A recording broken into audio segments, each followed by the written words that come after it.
Hey Suffers, balik lagi sama aku Ika Liva di show aku Paranormal Activity bersama Voice Production. Nah kemarin ya kan, minggu lalu kan udah ngebahas tentang tempat-tempat angker di Semarang. Salah satunya edisionalnya rumah gua sendiri yang sangat amat angker karena banyak banget sosok-sosok dan unik-unik. Kenapa gue bilang unik? Karena emang unik gitu. Nih, gue kasih tahu ya. Dari sosok setan, nih ada yang gue pernah ceritain kan, ada pocong hitam, ada kuntilanak, ada gendruwo, ada tuyul, ada bahkan hantu kuda dan juga andong gitu. Jadi tuh kayak itu cuman andong doang. Tapi itu tuh kalau orang umum ngelihat tuh nggak ada andong, tapi gue ngelihat ada andong. Kalian tahu andong nggak sih? Kereta kuda maksudnya. Iya, jadi tuh ada di situ. Tapi kalau orang ngelihat aslinya tuh nggak ada kayak gituan, nggak ada. Jadi ada kuda tanpa kusirnya, sama ada kereta kudanya gitu. Terus selain itu ada apa lagi? Ada kuntilanak. Terus ada apa lagi sih? Oh iya, ada itu gundul pecengis yang kepala doang gitu kan, tiba-tiba gelinding dikira bola ternyata kepala. Jadi gini, deskripsi dari rumah gua. Ada rumah gua sebesar 400 meter persegi, gede, yes gede. Kamarnya itu ada 1, 2, 3 kamar, tapi kamar belakang itu gak pernah ditempatin. Dan itu tuh sarangnya mereka. Gue tuh tidur bertiga ya, gue, mak gue sama bapak gue di depan. Terus pas itu juga tuh ada sepupu gue tidur di kamar tengah. Jujur sepupu gue ini berani banget, cewek tapi berani. Namanya Mbak Sri. Yes, Mbak Sri, itu bukan nama samaran ya, itu emang nama asli Mbak Sri. Terus di sebelah kanan gue, kanan rumah itu ada apa sih, kebun gitu, kebun-kebunan gitu, ada pohon pisang, ada gini. Itu di mana pocong-pocong bersarang. Terus depan rumah gua ini ada pohon nangka. Ih, gede banget. Terus ada ayunan. Di situ tempat gendruwo sama kuntilanak bersarang. Di sebelah kiri gua itu ada tetangga satu. Gua nggak tahu siapakah rumah tetangga gue itu juga seangker gue atau enggak, tapi gue nggak ngerti. Terus sebelahnya rumah tetangga gue ini ada sumur tua banget, di mana itu tempat ya nimba gitu. Kadang buat nyuci baju, terus kadang gue juga mandi di sumur gitu. Bukan gue nyemplung sumur ya, maksudnya gini loh, maksudnya tuh ya airnya ditimba dulu, dimasukin ke bak ya kan, baru gue mandi. Bukan gue nyebur ke sumur gitu, mati dong pak. Dan di sumur ini tuh juga angker loh. Kata siapa nggak angker? Ih, kata gue angker. Jadi lucunya setan-setan ini tuh muncul pada jadwal-jadwal. Emang lucu gitu. Contohnya si kuda ini sama, jadi sebelum kuda ini muncul tuh pasti ada bau melati. Yes, bau melati, menyan, dan bunga 7 rupa. Bunga-bunga orang mayit gitu kan, kalau kalian takziah gitu ya kayak gitu baunya, sama menyan gitu loh. Terus ada suara kuda. Yes, cuman ngedenger suara, tapi gue ngelihat ada kuda, ada kereta kuda, tapi nggak ada kusirnya, nggak ada yang ngendarain. Gue nggak tahu apakah itu siluman wujud kuda atau kuda-kudaan beneran yang mati atau gimana, gue nggak tahu. Karena pas itu tuh gue masih umur balita, gue belum bisa nanya-nanyain gitu, gue cuman bisa ngelihat. Terus kan gue udah cerita tentang si pocong itu, jadi kita skip, oke? Si kuntilanak ini sukanya ngegangguin abang-abang yang jaga ronda atau abang-abang yang jualan pakai gerobak didorong. Dia sering ngegodain kayak, "Bang, beli satenya bang," kayak mendiang Susana gitu loh. Tapi bukan wujud manusia, langsung wujud setan ya. Gimana abangnya nggak lari, nggak kabur. Pernah kejadian abang tukang bakso ngedorong gerobak gitu, terus ada kuntilanaknya muncul dong, ketawa-ketawa lagi ayunan gitu. Terus abang kuntilanaknya bilang kayak, "Bang, mau beli baksonya bang?" Ya gimana abangnya nggak kabur, gerobaknya ditinggal dong sampai pagi di depan rumah. Abangnya langsung kabur gitu aja. Terus paginya baru diambil kan gerobaknya. Terus cerita mama gua kalau abangnya ini tuh digodain sama kuntilanak yang lagi gelantungan, lagi ayunan di ayunan gua gitu. Jadi karena itu nggak ada orang yang jualan di depan rumah gua atau lewat pun nggak ada. Mereka lebih baik muterin kompleks dan skip bagian rumah gua karena saking angkernya itu. Terus gua sering digangguin sama genderuwonya. Nggak tahu kenapa tapi genderuwonya suka banget sama gua, anjir. Gua juga nggak ngerti kenapa. Kayak tiba-tiba gua tidur, terus tiba-tiba dia ada di depan gua, di tembok, sampai gua kencang-kencang nangis gitu kan. Orang tua gua kayak kenapa Nduk, kenapa, maksudnya itu kenapa Nduk tuh bahasa Indonesianya tuh kamu kenapa Dek, kamu kenapa Nak gitu kan.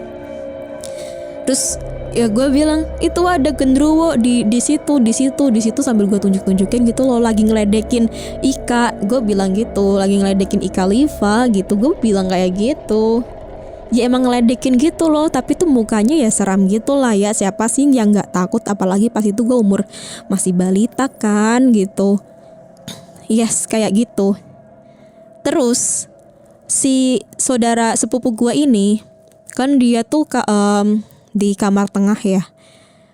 Saudara sepupu gue ini juga sering ditampakin sama gitu-gitu. Tapi saudara sepupu gue ini tuh nggak pernah takut loh. Pernah kan tiba-tiba jendela ngebuka sendiri, nggak ada angin, nggak ada apa. Terus ada yang tengok-tengok di jendela loh. Serius, itu tuh sosoknya apa juga nggak tahu, karena dia juga nggak tahu sosoknya apa, tapi dia cuma tahu ada yang nengok-nengok di jendela.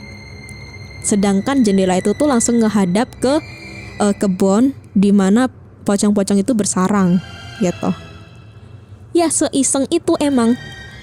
Ya gimana kalau orang lain yang istilahnya yang penakut nggak kabur aja dari kontrakan itu. Coba kalau saking isengnya kayak gitu. Mereka ini tuh nggak pengen ada manusia yang tinggal di tempat itu. Gue nggak tahu kenapa alasannya juga. Terus jadi kejadiannya sama saudara itu ya, saudara gue ini si Mbak Sri ini. Jadi ya itu tengok. Terus saudara gue ya langsung bukan kaget, langsung dibuka bak gitu kan jendelanya. Terus abis itu nggak ada siapa-siapa, gelap doang gitu. Terus ditantang dong kayak, woi kalau misal lu berani keluar sini, lu nggak usah nakut-nakutin gue nggak takut sama lu. Sampai digituin, sampai diputerin itu rumah, dicari-cari sosoknya yang mana gitu. Dan mereka nggak abis itu nggak ngodain saudara gue lagi, si Mbak Sri ini, karena jujur Mbak Sri ini emang gila sih, nggak takut sama begituan. Terus apa ya, si sosok gundul pecengis ini, dia ini suka banget misal oh ya kan ada kan tadi gue bilang kan di belakang itu ada dapur, ada kamar, dan juga ada kamar mandi. Tapi kamar mandinya ini cuman WC doang. Jadi WC-nya ini langsung menghadap ke kamar. Jadi kalau misal pintunya dibuka udah kamar, tapi kosong doang, nggak ada apa-apanya gitu. Nah sering banget ada bolang gelinding. Tiba-tiba itu kepala dong. Ya kepala orang meringis gitu loh, laki-laki botak gitu, dan wajahnya serem gitu, meringis gitu kan, hihi gitu. Terus sambil ada matanya merah-merah kayak berdarah gitu loh, gitu. Jadi kayak iseng banget gak sih? Cobain deh lu bayangin misal lu lagi pup gitu kan, lagi enak-enak pup, terus tiba-tiba pintu WC lu ngebuka sendiri, terus tiba-tiba ada gundul pecengis. Ya gimana pup lu mau menikmati pup lu gitu kan. Misal orang lagi pup kan pengen menikmati gitu ya, sambil mainan HP lah, sambil apa. Ini bayangin aja, ya kaget lah coy, ya kan. Tapi untungnya gue tuh dari kecil tuh nggak penakut ya. Jadi gue kayak be aja, mungkin kayak gitu doang sih, kayak weh dateng kayak gitu aja sih. Kecuali kalau misal gue tidur terus digangguin, itu gue baru kesel, makanya nangis karena kesel gitu loh. Kayak ya udah sih biarin gue tidur, kenapa sih digangguin mulu gitu. Terus juga ada penampakan anak kecil gitu. Gua nggak tahu itu anak kecil apa tuyul ya. Karena bentukannya kayak sama gitu loh. Tapi tuyul siapa, orang gue juga nggak ada yang melihara tuyul di keluarga gue gitu kan. Jadi itu sih saking angkernya. Terus akhirnya pas gue masuk SD itu gue pindah tempat. Dan gue puji Tuhan, alhamdulillah ya kan, alhamdulillah banget. Itu udah punya rumah sendiri. Ya walaupun sama aja sih, tapi nggak seangker. Tapi setananya itu kalau di keluarga gue tuh nggak jahil gitu, baik gitu. Soalnya kita juga nggak ngeganggu. Tapi yang di rumah angker ini nih, astaga, udahlah. Mungkin kalau orang yang penakut ya udah nyerah. Jadi pas gua ninggalin ini rumah, terus ada yang ngontrak. Katanya 1-2 orang gitu, tapi nggak ada yang lebih dari sebulan udah pengen keluar. Padahal minimal kontrak itu tuh 3 bulan. Tapi dia mending kayak ya udahlah, gue bodo amat, uangnya ambil aja, gue udah bayar 3 bulan, tapi yang penting nyawa gue selamat, sampai kayak gitu. Yes, sampai kayak gitu. Dia saking nggak pedulinya sama duit, ya kan, yang penting nyawanya selamat dari godaan setan-setan itu. Dan abis itu nggak ada yang nempatin lagi kan. Terus akhirnya nasib dari rumah ini yaitu dirubuhkan oleh para warga sekitar karena meresahkan masyarakat setan-setan itu. Yes, jadi diratakan semua, ya kan, diratakan semua. Ya udah jadi tanah doang gitu maksudnya. Iya. Terus katanya itu tempat sih, katanya ya, kata-kata warga itu ya setannya bukan diusirin ya, kayak disuruh pindah gitu mungkin. Gak tahu sih, tapi kata orang sih kayak gitu.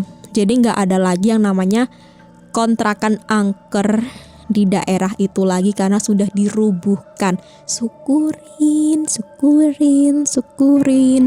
Yes, nggak ada mereka lagi. Jadi mereka nggak ngeganggu karena emang meresahkan masyarakat banget. Dari cerita gue aja kalian udah bisa mikir lah ya gimana sejail apa mereka ini, ya kan, sering banget nampakin diri gitu. Yes. Jadi itu dulu gengs, makasih banget udah selalu mendengarkan. Dan makasih banget yang udah kirim-kirim DM, ya kan. Makasih banget loh ya. Jangan lupa untuk selalu klik like, share, dan subscribe Paranormal Activity. Dan jangan lupa untuk tonton show-show Ika Liva lainnya tetap bersama di Web Suara Production. Jadi gengs, see you di next episode, bye bye.